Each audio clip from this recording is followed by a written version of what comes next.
ಸ್ವಾಮಿ, ನಾನು ಕಿರೀಟಿಗಿರಿಯ ರಘುನಾಥ ದೇಸಾಯಿ. ತಮ್ಮ ಆಗಮನದ ಸುದ್ದಿ ಉತ್ತರ ಕರ್ನಾಟಕದಲ್ಲೆಲ್ಲ ಹಬ್ಬಿದೆ. ತಾವು ದಯಮಾಡಿ ನಮ್ಮ ಊರಿಗೆ ಬಂದು ಪಾದಸೇವೆ ಸ್ವೀಕರಿಸಬೇಕು. ನಾಳೆ ನಮ್ಮ ದೇವರ ಪೂಜೆ ನಿಮ್ಮ ಮನೆಯಲ್ಲಿ ಆಗಬೇಕೆಂದು ಹರಿ ಇಚ್ಛೆ ಇದ್ದರೆ ಅಗತ್ಯವಾಗಿ ಆಗಲಿ.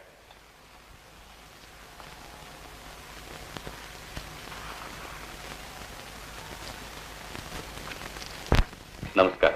ದಯಮಾಡಿ. ಓಹೋ, ಬರಬೇಕು ಬರಬೇಕು. ತಾವು ಬರ್ತೀರೋ ಇಲ್ವೋ ಅಂತಿದ್ದೆ. ಊರಿಗೂರೇ ಬಂದಿರುವಾಗ ನಾವು ಬರ್ದೇ ಇರ್ತೀವಿ. ದೇವರ ತಿಂಡ್ರಿಗಿಂತ ತಮ್ಮ ಆಹ್ವಾನದಲ್ವೇ ಎಲ್ಲ ಶ್ರೀಗಳವರ ದಯ.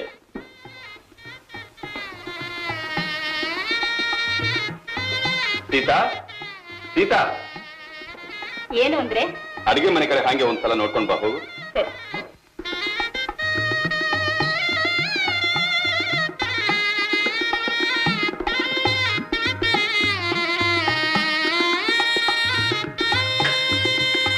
ಏನಾಗ್ತದೆ? ಅಡಿಗೆ ಎಲ್ಲ ಆಗದೇನು? ಎಲ್ಲ ತಯಾರಾಗಿದೆಯಮ್ಮ. ಈ ಕೀರೊಂದು ಕುದ್ದು ಬಿಟ್ರೆ ಆಗೋಯ್ತು.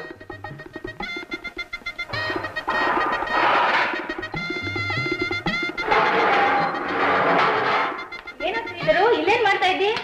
ಏನಾಗ್ತದೆ? ಚಿಕ್ಕದೇ ಅಡಿಗೆ ಉತ್ಸವಕ್ಕೆ ಬಿಟ್ರೇನು? ಈ ಚಿಕ್ಕ ವಯಸ್ಸಿನಲ್ಲಿ ಅದೇನು ಭಕ್ತಿ ಅಂತೀರಾ? ಸಾವು ಹಣ್ಣಿನ ಸ್ವೀಕರಣೆ ಮಾಡಿಟ್ಟಿದ್ದೀನಿ ಈ ಕೊಡದಪ್ಪನಲ್ಲಿ. ಒಂದ್ ತೊಟ್ಟು ಮುಟ್ಲಿಲ್ಲ, ಬೇಕು ಅಂತ ಕೇಳಲಿಲ್ಲ ನೋಡಿ. ಮತ್ತೆ ಹಾಗೇನು? ಚಿನ್ನ ರಾಜ. ಸರಿ, ಬಾಕಿ ಎಲ್ಲ ಭಕ್ಷ್ಯಗಳು ಎಲ್ಲ ತಯಾರಾಗಿದೆಯಮ್ಮ. ನಡೀರಿ, ತೋರಿಸ್ತೀನಿ.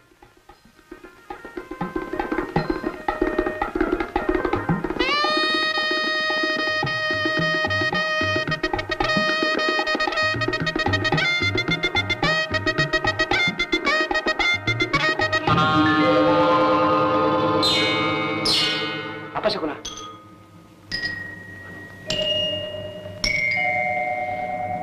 ಪುಣ್ಯ ತೀರ್ಥ ಸ್ನಾನಕ್ಕೆ ಬಂದ ಕೀಟ ಪ್ರಾಣಾಪಾಯವನ್ನು ಲೆಕ್ಕಿಸಲಿಲ್ಲ.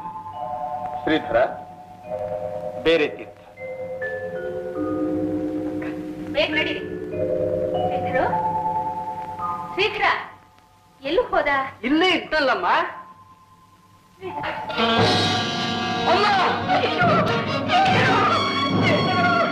ಅಯ್ಯೋ ನನ್ನ ಕಂದ.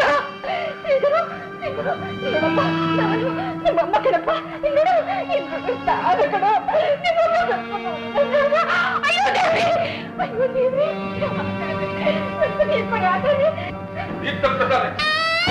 ನಾನೇನ್ ಪಾಪ ಮಾಡ್ತೀನಿ?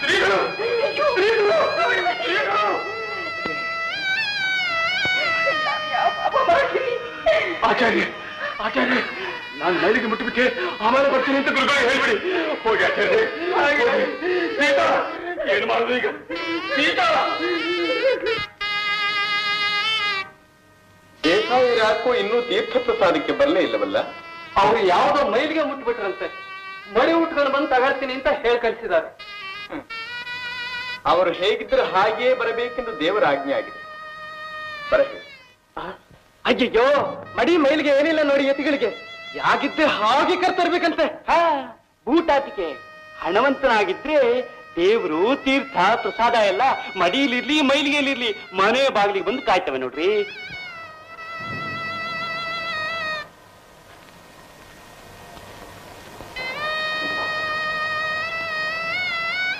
ಬನ್ನಿ ದೇಸಾಯಿ ಇದೆ. ಬಾ ತಾಯಿ. ದೂರದಲ್ಲಿ ಏಕೆ ನಿಂತಿರಿ? ಹತ್ತಿರ ಬನ್ನಿ. ನೋಡಿದ್ರಾ ಇನ್ನೊಂದು ಕ್ಷಣ ಹೋದ್ರೆ ತಲೆ ಮೇಲೂ ಕ್ರೂಸ್ಕೋತಾರ ನೋಡ್ರಿ. ಎಲ್ಲಿ ನಿಮ್ಮ ಮಗ ಶ್ರೀಧರ? ಚೆಂಡಿ ಹಿಡಿದು ಅಳುತ್ತಾ ಇದ್ದ. ಅವನ ವೇಣುಗೋಪಾಲ ಮನೆಗೆ ಕಳುಹಿಸಿಕೊಟ್ಟೆ. ಅದಕ್ಕೆ ನಿಧಾನವಾಯಿತು. ನಿಮ್ಮ ಮಗನೇ ನಮ್ಮ ವೇಣುಗೋಪಾಲ. ಅವನಿಲ್ಲದೆ ನಿಮಗೆ ತೀರ್ಥ ಕೊಡುವುದೂ ಇಲ್ಲ, ನಾವು ಭಿಕ್ಷೆ ಸ್ವೀಕರಿಸುವುದೂ ಇಲ್ಲ. ಪರೀಕ್ಷೆ ಮಾಡಬೇಡಿ ಗುರುಗಳೇ, ಅವನಿನ್ ಬರೋ ಹಾಗಿಲ್ಲ. ಅಂದರೆ ಸ್ವೀಕರಣೆ ಘಟನೆಯಲ್ಲಿ ಬಿದ್ದು ಅವನ್ ಸತ್ತೋದ. ನಮ್ಮ ರಾಮ ನಿಮ್ಮ ಮನೆಗೆ ಬಂದಿರುವಾಗ ನಿಮ್ಮ ಮಗ ಮೃತನಾದನು. ಆ ದೇಹವೆಲ್ಲಿ? ದೇವತಾರಾಧನೆಗೂ ಸಮಾರಾಧನೆಗೂ ಭಂಗ ಬರಬಾರದೆಂದು ಬಚ್ಚಿಟ್ಟು ಬಿಟ್ಟೆವು. ಮನುಷ್ಯರ ಕಣ್ಣಿಂದ ಬಚ್ಚಿಡಬಹುದು, ದೇವರ ಕಣ್ಣಿಂದ ಮುಚ್ಚಿಡಬಲ್ಲಿರ. ಹೋಗಿ ಆ ದೇಹವನ್ನು ತನ್ನಿ. ಹೋಗಿ ತೆಗೆದುಕೊಂಡು ಬಂದಿದೆ ತಾಯಿದೆ. ಸತ್ತವನಿಗೆ ಸಂಜೀವನಿ ಕೊಡ್ತಾರಪ್ಪ, ಕಲಿಯುಗದ ಆಂಜನೇಯ. ಇದೆಲ್ಲ ಮೊದಲೇ ಮಾತಾಡ್ಕೊಂಡು ಮಾಡುವ ಹಂಚಿಕೆ ಇರಬೇಕು. ಒಂದ್ ವೇಳೆ ಬದುಕ್ದ ಅವ್ರ ಮಗ ಅನ್ನಿ, ನಾವು ಬೇರೆ ತರ ಮಾಡಿದ್ರಾಯ್ತು. ಹೇಗೆ?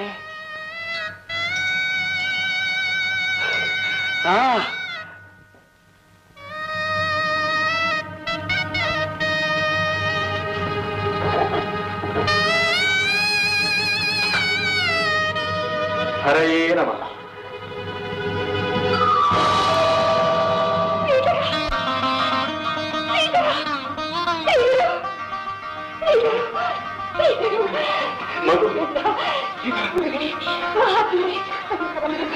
ಮಹಾಮಹಿಮ ನಮ್ಮ ಕುಲವನ್ನೇ ಉದ್ಧಾರ ಮಾಡಿಬಿಟ್ಟು ಶ್ರೀಹರಿಗೆ ಪ್ರೀತಿಯಾಗಿ ಈ ಕಿರೀಟಗಿರಿಯ ಜಹಗೀರಿಯನ್ನು ತಾವು ಸ್ವೀಕರಿಸಬೇಕು.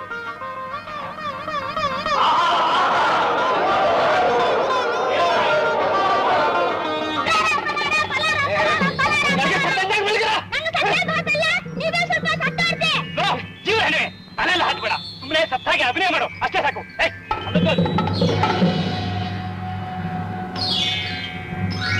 ಅದು ಸೀರವರು ಬಂದ್ಬಿಟ್ರು. ಸ್ವಾಮಿ ಸ್ವಾಮಿ, ಕಾಪಾಡಬೇಕು ಕಾಪಾಡಬೇಕು, ಪ್ರಾಣದಾನ ಮಾಡಬೇಕು. ಈಗೊಂದು ಗಳಿಗೆಗೆ ಮೊದಲು ಕಲ್ಲು ಗುಂಡಾಗಿದ್ದ, ಇದ್ದಕ್ಕಿದ್ದಾಗೆ ಬಾಯ್ ಬಿಟ್ಬಿಟ್ಟ. ನಿಜವಾಗಿ ಸತ್ತವನನ್ನು ಬದುಕಿಸಲಾರನಪ್ಪ. ಅಂದ್ರೆ ದೇಶಾಯರ ಮಗ ಸುಳ್ ಸುಳ್ಳಾಗ್ಸತ್ನೇನ್ರಿ? ಅವನ ಆಯುಸ್ಸಿನ್ನೂ ಉಳಿದಿತ್ತು. ಇವನ ಆಯಸ್ಸು ಇನ್ನೂ ಉಳಿದಿಲ್ಲೇನ್ರಿ? ಖಂಡಿತವಾಗಿಯೂ ಇಲ್ಲ. ಇಲ್ವೇ? ಖಂಡಿತವಾಗಿ ಇಲ್ವೇ? ಇವರು ದೊಡ್ಡ ಮಹಾನುಭಾವರಲ್ವೇ? ಬನ್ರಿ ಹೋಗೋಣ.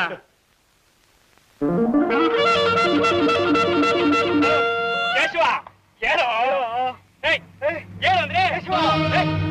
ಕೇಶವ ಕೇಶವ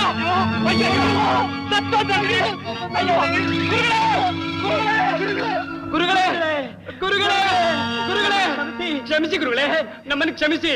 ಅವನನ್ನು ಕಾಪಾಡಿ. ಅವನು ನಿಜವಾಗಲೂ ಸತ್ತೋದೆ ಗುರುಗಳೇ, ಅವನನ್ನು ಕಾಪಾಡಿ. ಅವನು ಅಳೆದ ಆಯುಸ್ಸನ್ನು ನಾವು ಬದಲಿಸಲಾರೆವು, ಉಳಿದಿದ್ದರೆ ಉಳಿಸಬಲ್ಲೆವಷ್ಟೇ. ಗುರುಗಳೇ